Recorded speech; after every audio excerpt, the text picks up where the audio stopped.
be acting ultra-virus. But allow me to, as high level as potentially possible, try and answer some of the questions. Shinovene, you started with the SME matter.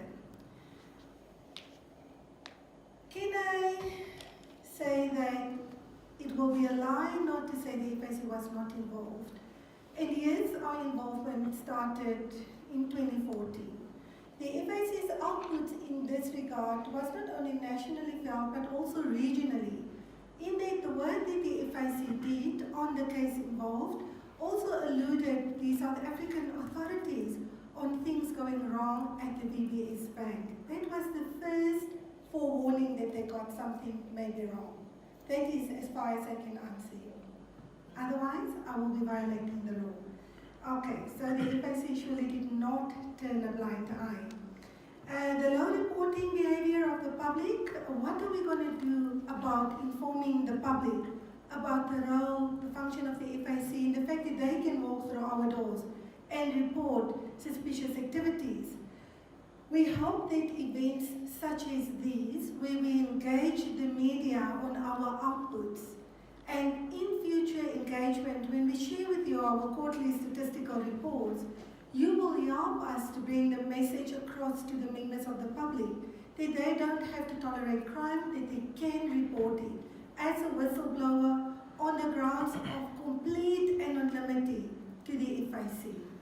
We zealously, jealously safeguard the identity of our reporting entities as well as our reporting individuals.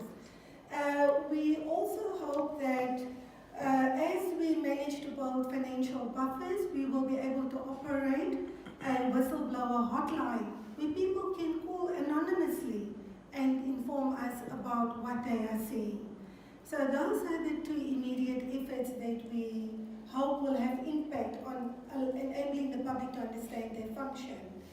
Who are the penalized sectors? Surely we can say that it came from the banking and non-banking financial services industries, and the penalties that already were imposed varied. Suspension parts was up to 5 years, and they also had to pay a penal amount.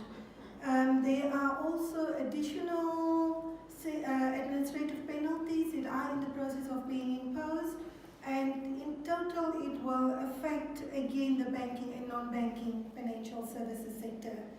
When we impose administrative penalties, we follow the administrative justice process to make sure audi alteram partem applies. We allow that mitigation factors are considered, extenuating circumstances are considered, but first and foremost, the integrity of the financial system, that is what value drives this entire process. So if you have done something that can be regarded as deliberately exposing the system to risk, you shall be given a fine. There is no exception to that rule. About the SME Bank issue.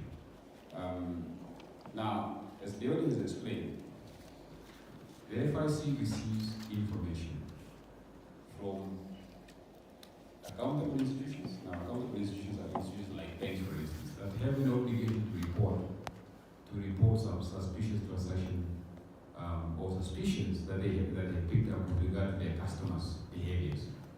Customers, and I want to underline that word, customers. So, if you like, these are your informers. The reporting institutions are really your informers. Ipumbu Shiimi, when we're looking at his transactions, when we're looking at his banking transaction, there is something that is a bit worrying us. So they provide that information to the FIC. Now, in the case of the SME Bank, your informer, again, maybe before I go there, the informer is not supposed to report about his own investment, because as a bank you have your own investment. So you're not supposed to report about your own investment, but your customers' transactions. I want you to understand that. Yeah.